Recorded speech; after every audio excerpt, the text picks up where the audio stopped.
What is up, you guys? Welcome back to another video. It is July 25th, and we have 6 more days to get into our last bit of cases. This month, I wanted to challenge myself to upload a video every single day, cover cases that aren't necessarily in the media. Some are, some were, and this one is one of them. Definitely, this was definitely a high profile case. But now that the month is coming to an end, I am kind of moving different cases around. I planned this month ahead and had written everything out. And a few of the cases are just so, there's not much to them. They're very black and white. So I wanted to kind of knock out the end of the month with some bangers. And do we have a banger today? We sure do, because we are going to be covering Darrell Brooks. And this is known as the Waukesha Christmas Parade attack. Darrell Brooks is a very vocal, very defiant, and very violent man. And during his trial for the Waukesha Christmas Parade attack, because he's been in a lot of trouble prior to that as well. But this one definitely took the cake for all of them, because he killed 6 people and injured 62 in the midst of all of that. His judge, this woman, was not only beautiful and just so patient. I could not get over just how patient this woman was with him the entire time. I'm just like, how is she not losing it? I think at one point I was on my Threads account, like, writing, if I could just have a quarter of the patience that, I can't remember the judge's name off the top of my head, has for Darrell Brooks, I would be in good standing. So today we're going to be covering the Waukesha Christmas Parade attack, Darrell Brooks. Let's get into it. So imagine it's your favorite time of the year. Christmas, I can say, is probably, I can't even say probably, it is my most favorite time of the year, as many other individuals. And there's parades, and there's plays, and their streets are full of amazing lights and food and candy and all these amazing things. And never would you think that somebody is going to be ramming their car through a parade and striking over 62 people, killing 6 of those people. We are talking about the Waukesha Christmas Parade attack. On November 21st, 2021, Darrell Edward Brooks Jr. drove a sport utility vehicle, an SUV, through the annual Christmas parade in Waukesha, Wisconsin, killing 6 people and injuring 62 others. Brooks pled not guilty to 6 counts of first-degree intentional homicide and 70 additional charges. He chose to represent himself at his trial, which began on October 3rd, 2022. Brooks presented pseudo-legal arguments from the sovereign citizen movement and was repeatedly removed from the courtroom for failing to comply with decorum and courtesy. On October 26, 2022, a jury found Brooks guilty on all 76 charges. On November 16, 2022, he was sentenced to 6 consecutive life sentences without the possibility of parole, plus an additional 762.5 years to be served consecutively. Let's go ahead and take a little glimpse of Darrell Brooks and his lack of decorum in the courtroom. You ain't gonna call yourself a judge as much as bias you could put up in here. Don't even tell the jury the truth. Got no integrity whatsoever. None.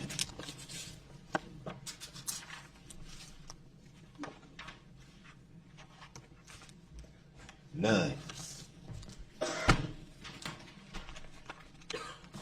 Thank you, everyone. Please be seated.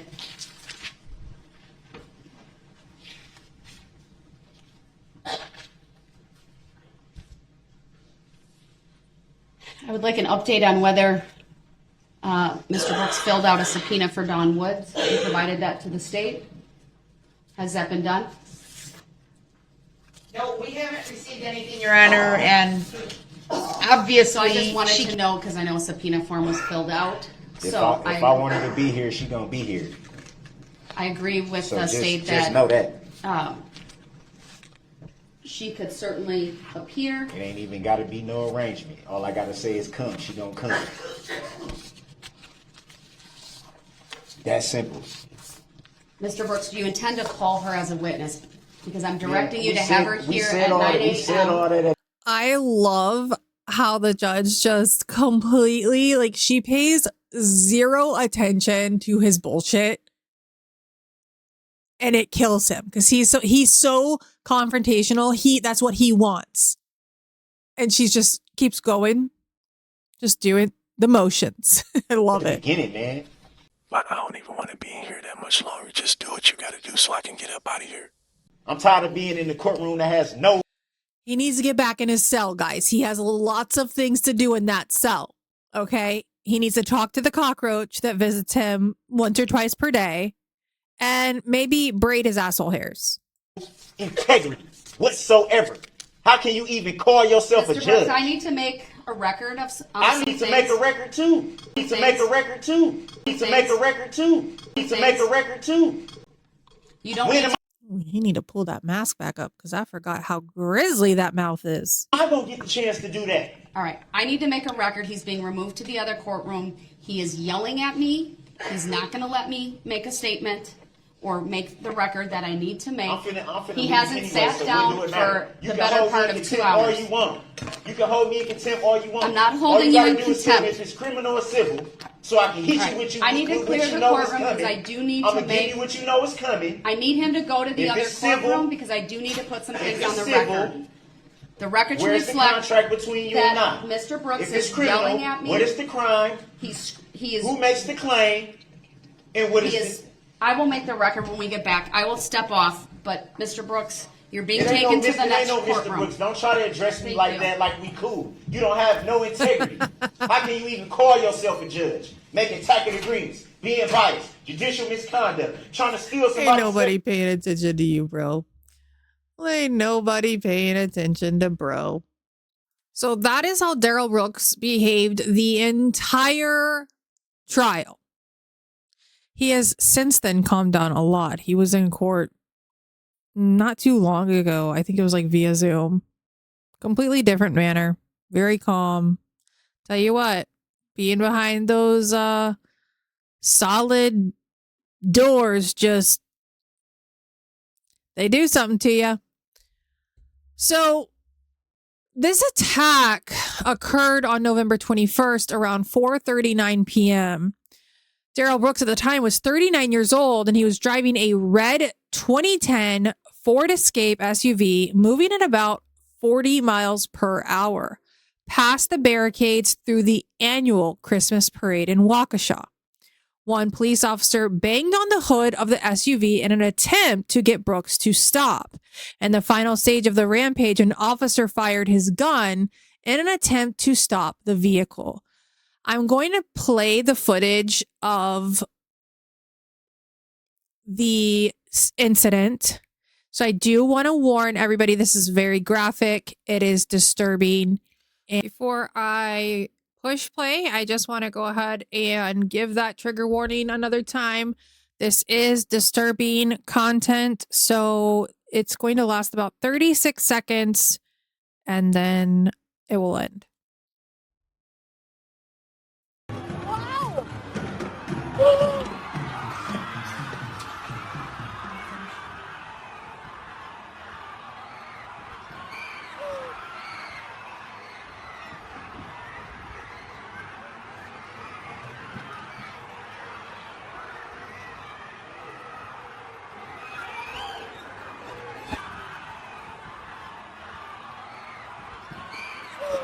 There's Darrell Brooks driving him.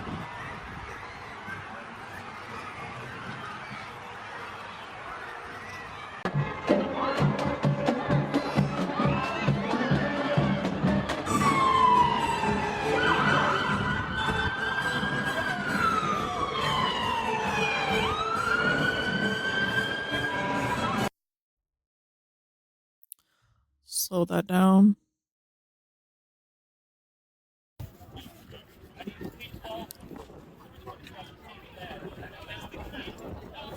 This is the complete carnage that Darrell Brooks caused. The man that you just saw yelling in court.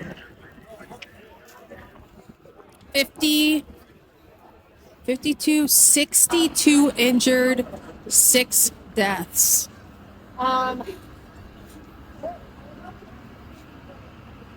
And then I'm going to go ahead and play this footage where this was right after Darrell Brooks drove through that parade, injured 62 people, killed 6. He then, I don't know what he did with his car. We'll find out. Then comes to a random house.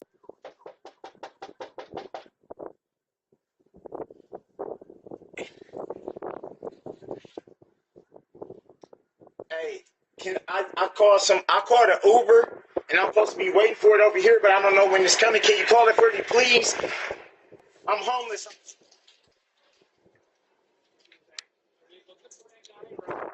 I don't know. It's him.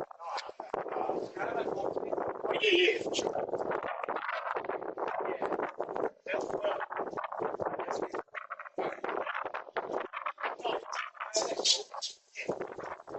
My ID.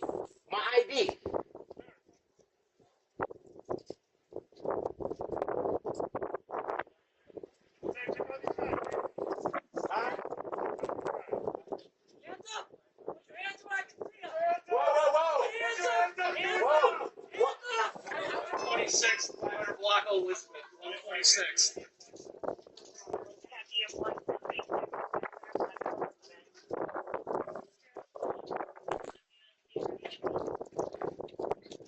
Hey, do you know this guy? Absolutely not. Okay.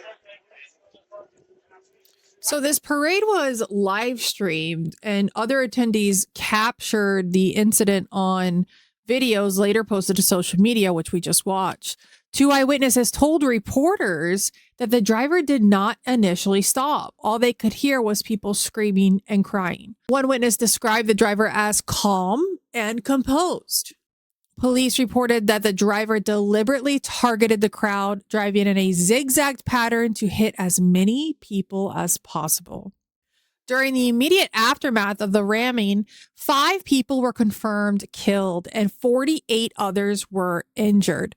The 5 dead were identified as 4 women and 1 man. 4 of the dead were members of the Milwaukee Dancing Grannies, a dance group composed solely of grandmothers.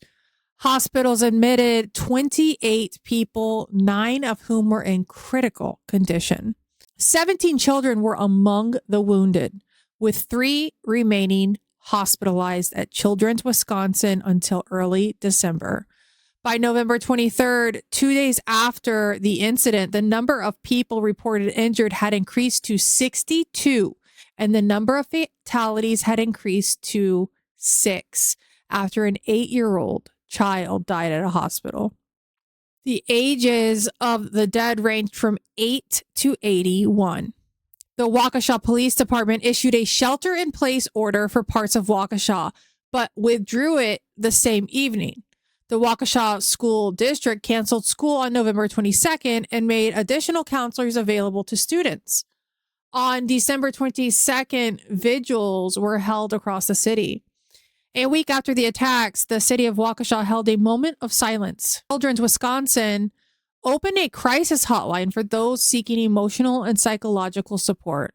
First Lady Joe Biden met privately with victims, family members, and attended a memorial to victims on December 15th. On the day of the attack, police recovered a damaged Ford Escape and arrested a then 39-year-old Darrell Edward Brooks Jr., who was born and raised in Milwaukee and has had an extensive criminal record dating back to September 1999. A note that was written according to police records stated that in his early days in Milwaukee, Brooks was raised without a father, but had a supportive mother. His grandmother wrote a letter to the court that Brooks began living with bipolar disorder at the age of 12 after he was hospitalized for mental health conditions in 1994. Brooks also didn't complete his high school education after he was charged with his first felony on September 5th, 1999 for substantial battery while he was a junior at high school at the age of 17. He was sentenced to 2 years in jail at 17 years old, 3 years of probation, and 6 months of Milwaukee County Community Reintegration Center in nearby Franklin. Brooks was arrested on the night of the attack soon after he told Waukesha resident that he was homeless and asked to use his phone to call an Uber. That was the video that we just saw where he was captured on a Ring camera.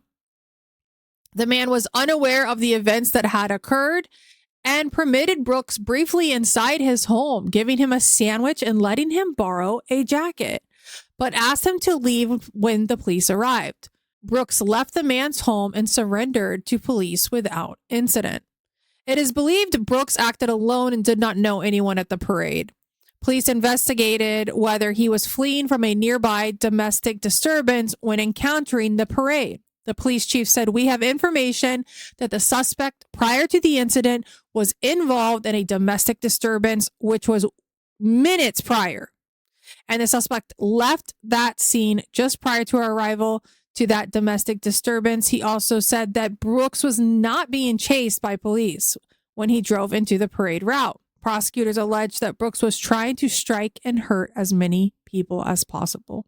Brooks faced criminal charges in Manitowoc in 2005. Following this, in 2006, he was convicted of a statutory sexual seduction after impregnating a 15-year-old girl in Sparks, Nevada.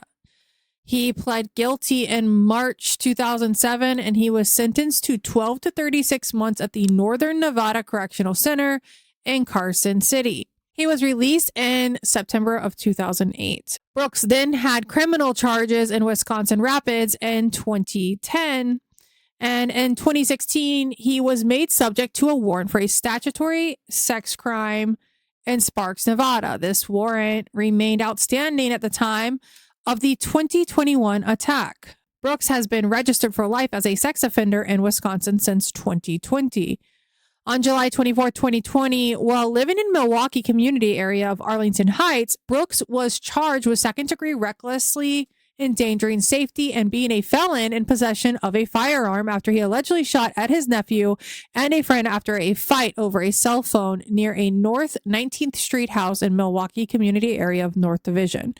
He was held pending trial and did not post bail of $10,000. However, the trial was delayed and he was released on a reduced $500 bond on February 9th of 2021. 5 months and 5 weeks prior to the Waukesha attack, Brooks was arrested in relation to domestic violence while staying at the Country Hearth Inn in Union City, Georgia. Witness told police that he was staying in the room next to Brooks when he overheard him arguing with and beating up his ex-girlfriend, causing the witness to confront Brooks. According to WXIA TV, Brooks flashed a firearm in front of the ex-girlfriend during the argument after spending the rest of the day being held at East Point Law Enforcement Center in East Point. Brooks appeared in court the following day on May 28th. He received a signature bond, but never made it to its signature court date. On November 2nd, 2021, 3 weeks prior to the Waukesha attack, Brooks punched his ex-girlfriend before running her over with his vehicle. The subsequent charges held against him included second-degree recklessly endangering safety with domestic abuse assessments, a felony, as well as disorderly conduct with domestic abuse assessments. Brooks posted a $1,000 bail on November 19th, 2 days before the Waukesha attack, and was released the same day. He was not convicted of these charges until September 5th of 2024, after which he was sentenced to 9 years in prison. Brooks was initially charged with 5 counts of first-degree intentional homicide following the death of the 6th victim. Brooks' bond was set to $5 million and he remained in custody following an initial court appearance. The Waukesha County District Attorney said more charges were likely to come and charged Brooks with a 6th count of first-degree intentional homicide on November 29th. His mother wrote a letter to the media saying Brooks had a long history of mental health problems and no health insurance to pay for treatment. In December, Brooks was charged further for the November 21st incident with charges of intimidating a witness and intimidation of a victim, both felonies. He is alleged to have called his girlfriend from jail over several days and threatened her to prevent her cooperation with the investigation. In January of 2022, 77 additional charges were filed against Darrell Brooks for the parade attack, including 61 counts of first-degree recklessly endangering safety with a dangerous weapon, 6 counts of hit-and-run involving death, 2 counts of felony bail jumping, and 2 counts of domestic abuse. The latter charges are in relation to 2 altercations between Brooks and his girlfriend on the day of the attack and the day before. On January 14, 2022, Waukesha Court Commissioner Kevin Costello ruled in a preliminary hearing that Brooks would stand trial due to ample evidence on all fronts. Waukesha Police Detective Thomas Casey testified in the hearing as a witness, saying that he and other officers at the scene yelled at Brooks to stop. At the time, Brooks zigzagged with his vehicle for blocks to try to strike as many pedestrians as possible. Brooks' defense attorney, Anna Keyes, argued that Brooks was high during the incident, noting that police officers who arrested him noticed that Brooks smelled of cannabis and had red, glassy eyes. Keyes also claimed that Brooks did not intend to kill anyone, as he couldn't bring himself to look at photos of the victims. District Attorney Susan Opper counter-argued that that Brooks had to do was stop. Even if he was intoxicated, he still committed multiple crimes. On February 11, 2022, Brooks pled not guilty to all charges. Defense attorney Jeremy Perry entered 2 motions requesting in the first one for a different trial in a different county, claiming that Brooks was unlikely to receive a fair trial and impartial jury trial in grief-stricken Waukesha, citing the obvious Waukesha strong solidarity movement within the county. The second motion requested a new judge for the case, for which no reason was given. Court Commissioner Costello denied the first motion, but granted the second motion, resigning the case from Judge Michael Bowren to Chief Judge Jennifer Darrow. 1 month later, Darrow scheduled Brooks' trial for October 3rd, 2022 at the Waukesha County Circuit Court. Before jury selection, 1 count of domestic battery was dropped by the prosecutors. In pretrial hearings, Brooks requested self-representation. Judge Darrow considered the request and ruled that Brooks could proceed pro se. Brooks declared himself to be sovereign, stated that he did not consent to being recognized by his name. Brooks would argue things such as the state of Wisconsin was an entity rather than a person. It could not file a claim against him. These arguments had not succeeded before in criminal trials.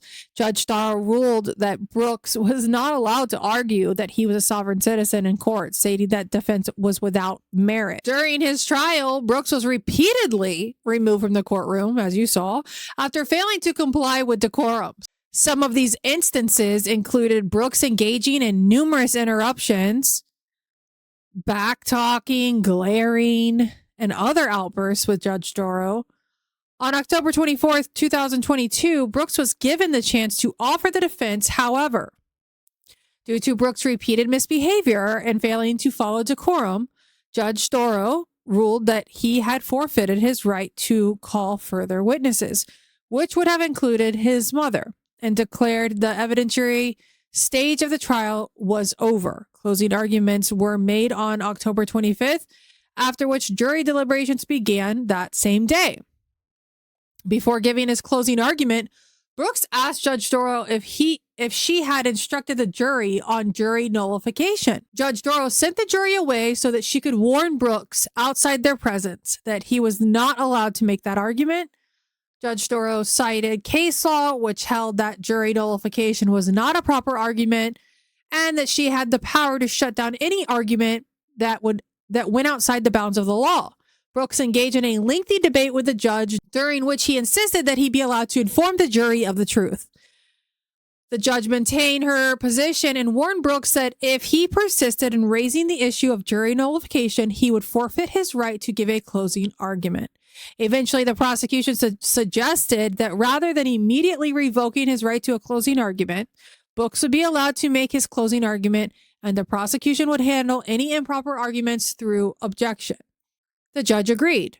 Within the first minute of his closing argument, Brooks argued for jury nullification. The prosecution swiftly objected, and the jury was told to disregard the argument. On October 26th, the jury returned with guilty verdicts on all 76 counts after deliberating for a total of 3 hours and 15 minutes. Brooks was sentenced on November 16, 2022. Judge Darrell imposed 6 life sentences without the possibility of parole, one for each of the deceased victims, to be served consecutively. For the first 61 counts of reckless endangerment, she sentenced Brooks to a total of 762 years of initial confinement and 305 years of extended supervision. For the 6 counts of the hit and run, he received 150 years to run concurrently with the reckless endangerment sentences. People attending the trial applauded the judge once she announced the sentence. After conviction and sentencing, Brooks filed for an appeal. He filed a motion for a stay of judgment. Pending appeal, he was placed on a suicide prevention protocol. Upon his November 2022 conviction, he was submitted for incarceration at Dodge Correctional Institution, which is home to a lot of notorious, horrible criminals. Upon his November 2022 conviction, he was submitted for incarceration at Dodge Correctional Institution between March 2024 and January 2025. He was incarcerated at the Wisconsin Secure Program Facility, a supermax prison located in Boscoville. So overall, this was a horrible incident. And it's these types of incidents that occur that create people like myself who suffer from extreme anxiety, especially when I'm out in public and there's large crowds and you just never know what can happen. And it's cases like this that inflate that anxiety because you just truly don't know. And there's no telling and there's no stopping and you can only do so much. So think about where you're going. Think about where you're going to be standing. Be overly cautious. I don't think anybody will ever regret being overly cautious, even though these people were just out enjoying a good Christmas parade and it ended in tragedy due to someone's horrible decision making. All right, you guys, that's it for this one. Make sure you guys hit that like button, subscribe if you aren't, and I will see you in the next one. Bye.